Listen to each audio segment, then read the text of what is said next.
મિત્રો અત્યારે સાબરમતીના નદી કિનારે સવારમાં વરસતા વરસાદમાં સપ્તેશ્વર મહાદેવ સાબરમતી નદીનો નજારો જોવા માટે આવેલા છીએ. રાજુભાઈની બંને પાછળ પાણી પણ તમને દેખાતું હશે. વિડીયો સારો લાગે તો જોતા જોતા પણ મિત્રો મારા પેજને ઇન્સ્ટાગ્રામને ફોલો કરી શકો છો. અને નદીનું રૌદ્ર સ્વરૂપ આપને બતાવું. જબરજસ્ત અત્યારે પાણી જઈ રહ્યું છે, તમે જોઈ શકો છો. જોરદાર પાણી. આ બાજુ સપ્તેશ્વર મહાદેવનું મંદિર પર હું આપને બતાવું. આ બાજુ આ બોર્ડ સપ્તેશ્વર મહાદેવ લખેલું છે.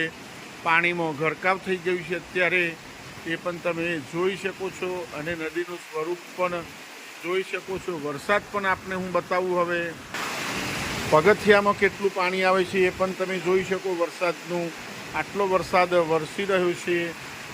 સપ્તેશ્વર મંદિર પણ પાણીમાં ગરકાવ થઈ ગયું છે, આપ જોઈ શકો અત્યારે. અને નદીનું સ્વરૂપ પણ જોઈ શકો છો. વિડીયો જોતાં જોતાં પણ લાઈક કરી શકો છો, શેર કરી શકો છો, સબસ્ક્રાઈબ કરી શકો છો. અને અત્યારે બધા નદીનો નજારો જોવા મોર્નિંગમાં 8 વાગે સપ્તેશ્વર મહાદેવ આવેલા છે. પાણી જુઓ ખાલી, પાણી હું આપને બતાવું. જબરજસ્ત નદીનું સ્વરૂપ અત્યારે જોઈ શકો છો મિત્રો આપ મારી સાથે. સપ્તેશ્વર મહાદેવ હિંમતનગરથી કમ્પ્લીટ 31 થી 32 કિલોમીટર થાય એ પણ આપને જણાવું. અને વરસાદનું પાણી જુઓ ખાલી, આટલું પાણી આવી રહ્યું છે એ પણ તમે જોઈ શકો છો મારી સાથે. નદીનો નજારો. સપ્તેશ્વર મહાદેવ બહુ પવિત્ર ધામ છે. અને નદી પણ જુઓ. અત્યારે દર્શન કરવા તો જવાનું કોઈ શક્યતા જ નથી, પાણી એટલું બધું આવે છે સાબરમતી નદીમાં, એ પણ તમે જોઈ શકો છો. મંદિરના અંદર પાણી છે જુઓ સપ્તેશ્વર મહાદેવના. તો આપને આ વિડીયો હું બતાવી રહ્યો છું. તમે પણ અત્યારે આવામાં જોવા આવો તો મજા આવશે. એક કુદરતનો નજારો પણ જોવા મળશે, એ પણ હું આપને જણાવી દઉં.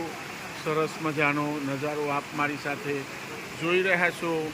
જોતાં જોતાં પણ મારી ચેનલને સબસ્ક્રાઈબ કરી શકો છો તમે. અને પાણીનો નજારો પણ જોઈ શકો છો.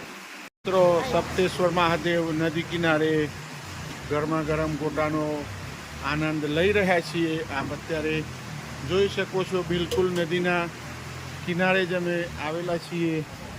મરચાં પણ જોઈ શકો છો. અને આ રીતના તમે પણ આવો તો અત્યારે વરસાદી માહોલમાં ગરમ ગરમ ગોટા